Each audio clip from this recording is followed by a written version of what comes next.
माँ बाप के सामने बेटे शहीद हुए, लड़कियों को अगवा करते थे, लड़कियां जाके कुएं में, कई दफा बाप ने कहा कि बस छलांग लगा दो इसमें कि उनके हाथों में ना पड़ो। अगर किसी ने कोई सुना कुरान शरीफ का यानी ऊंची आवाज में पढ़ोगे, कानों में पिघला हुआ शीशा डलवा देंगे। सैफी शब की रात इबादत की रात थी वो। शुक्र है अल्लाह ने दे दिया अपना मुल्क। अज़ान भी होती होगी ना? हाय बहुत उस समय यही जज्बा था कि अल्लाह ने हमें आज़ादी दी है। आके ज़मीन को सजदा भी करते थे। हम लोग बड़े शौक से गए थे अम्मी के साथ, हम लोग बच्चे भी उस वक्त। और कायदे आज़म को सुना था, कायदे आज़म से कहा कि please can I make your sketch, तो उन्होंने कहा बुला लो। एक ऐसे वक्त में जब बड़ी तादाद में पाकिस्तानी नौजवान बेहतर मुस्तकबिल के लिए अमेरिका, बरतानिया, कनाडा और ऑस्ट्रेलिया की तरफ हिजरत कर रहे हैं, हम आपको सुनाएंगे कुछ कहानियाँ उन्हीं नौजवानों के आबाओ अजदाद की जिन्होंने नवासे रसूल सल्लल्लाहु अलैहि वसल्लम की तरह सिर्फ दीन की खातिर अपना सब कुछ छोड़ दिया। करबला से कराची कहानियाँ हैं हिजरत की, जुल्म की और ला इलाहा इल्लल्लाह के नाम पर सब कुछ कुर्बान कर देने की। शादी से पहले अंजुम हमीद कहलाती थी, शादी के बाद अंजुम वसीम इकराम।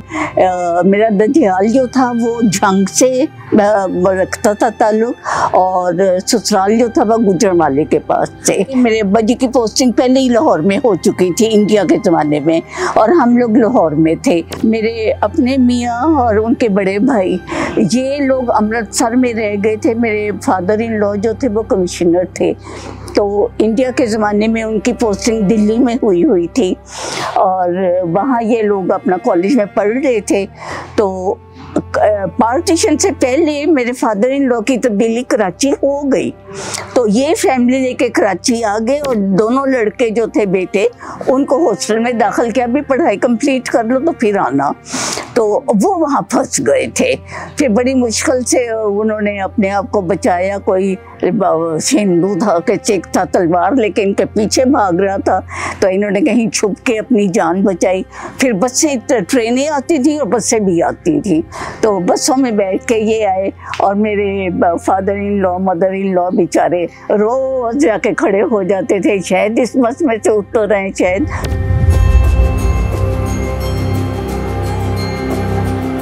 राइट्स के ज़माने में लाहौर में बहुत कत्लो गारत हो रही थी, लाहौर के आसपास बहुत थे। असल में अनाउंसमेंट हो गई ना कि लाहौर पाकिस्तान में आ गया। अब ये है कि वहाँ तो बहुत कब्जा हिंदुओं सिखों का था। हिंदू तो मस्जिदें बंद करवा देते थे, और बहुत ज़माने पहले की बात है, कहते थे कि अगर किसी ने कोई सुना कुरान शरीफ का यानी ऊंची आवाज़ में पढ़ोगे, कानों में पिघला हुआ शीशा डलवा देंगे, और मस्जिदें बंद कर देते थे।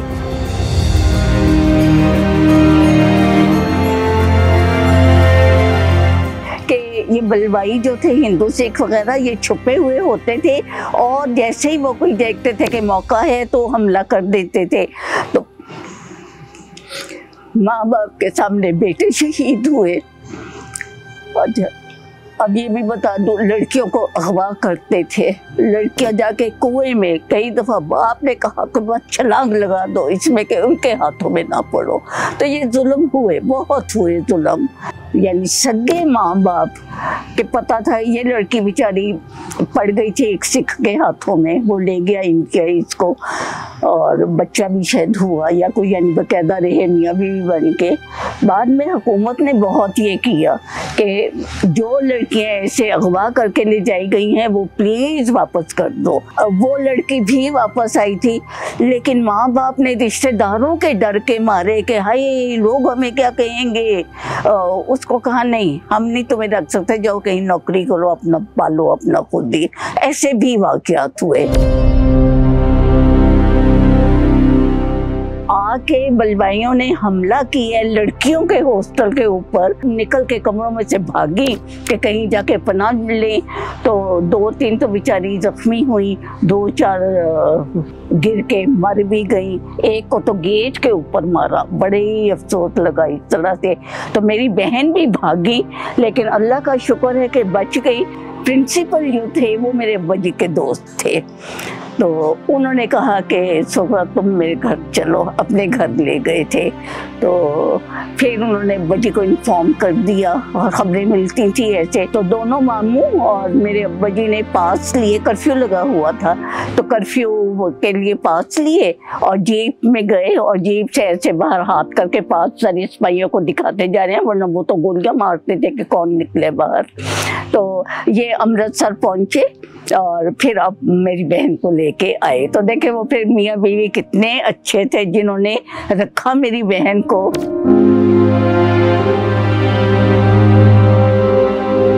उस वक्त यही जज्बा था कि अल्लाह ने हमें आज़ादी दी है, तो ये जो आ रहे हैं भाग भाग के अपने आज़ादी मुल्क में, आज़ाद मुल्क में आके ज़मीन को सजदा भी करते थे कि हम अपने आज़ाद मुल्क पहुंच गए हैं, जो जिंदा बच जाते थे, सजदा करते थे। 14 अगस्त की रात को अब अनाउंसमेंट होनी थी कि पाकिस्तान बन गया है, तो हम लोग सारे और वहाँ लाहौर के घरों में तो सहन वगैरह होते हैं ना, तो हमारा भी सहन था और हम लोग सब सहन में थे। तो अब्बा जी ने रेडियो होता था तब, तो टीवी वगैरह तो नहीं, तो रेडियो अब्बा जी ने लगाया हुआ था रात के, तो हम सब इर्द गिर्द बैठ गए। तो रात के 12 बजे अनाउंसमेंट हुई कि ये रेडियो पाकिस्तान है, पहले होता था ये रेडियो इंडिया है। तो अब जो हमने पाकिस्तान का नाम सुन के खुश हो गए, फिर उन्होंने नंबर वार वो बताने शुरू किए कि प्रेसिडेंट ये, गवर्नर ये, मिनिस्टर ये, सारा कुछ करते हुए। तो एक बात अपनी भी कर दूं कि मेरे अब्बा जी का नाम आया, पाकिस्तान के पहले चीफ इंजीनियर M.A. हमीद। तो हम तो खुशी से इबादत पहले करें। 27वीं शब की रात इबादत की रात थी वो।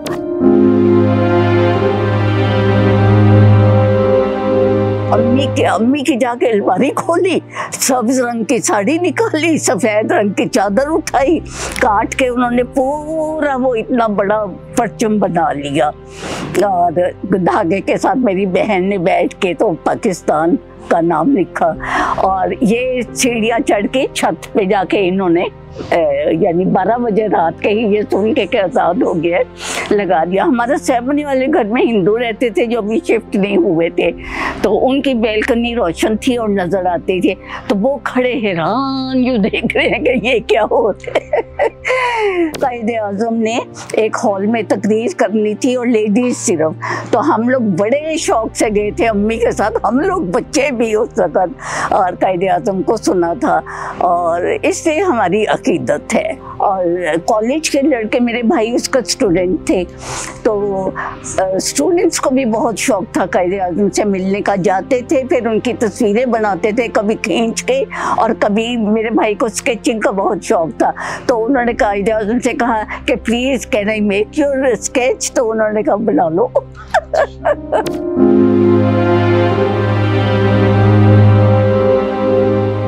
मेरे अब्बा जी कहते हैं कि जब शुरू में हमने जाके ऑफिस की सीट संभाली तो मेज़ें कुर्सियां तक वो सब लपेट के ले जा चुके थे, तो हम तो कोई चीज़ रख लेते थे कि चलो अभी तो बैठ। मेरे अब्बा जी ने बहुत काम किया।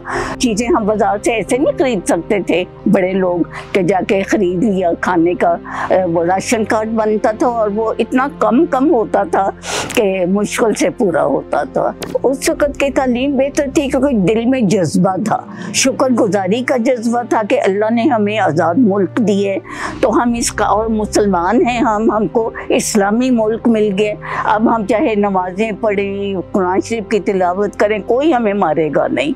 तो उस वक्त ये जज्बा बहुत सच्चा था दिल में, तो इसलिए पढ़ाई वगैरह में भी कि हम पाकिस्तान के लिए कुछ करें, पाकिस्तान को बेहतर बनाएं। अब लोग अपने ही सोचते हैं। आजकल के बच्चों को ये समझ आनी चाहिए कि अल्लाह ने आज़ादी दी है तो कोई मकसद है उसका। मकसद ये है कि इस्लाम का नाम दुनिया में हो। इस्लाम ही तो है, सारे मज़ाहिब का निचोड़ इस्लाम में आके पूरा होता है, मुकम्मल होता है। हर मजहब ने अपने अपने बताई हैं बातें अल्लाह की तरफ से, और वो सारी जमा हुई हैं इस्लाम में आके। तो आखिरी नबी, इसीलिए हमारे रसूल पाक सल्लल्लाहु अलैहि वसल्लम आखिरी नबी थे कि उन्होंने कंप्लीट कर दिया बिल्कुल। तो थोड़ा सा ख्याल करो कि मुसलमान हैं हम। इस दिल की तसल्ली मुझे अभी भी दिल में होती है कि चाहे पाकिस्तान के कितने हालात बिगड़े, अल्लाह ने इसको आज़ादी दी है तो अल्लाह संभालेगा इंशाअल्लाह।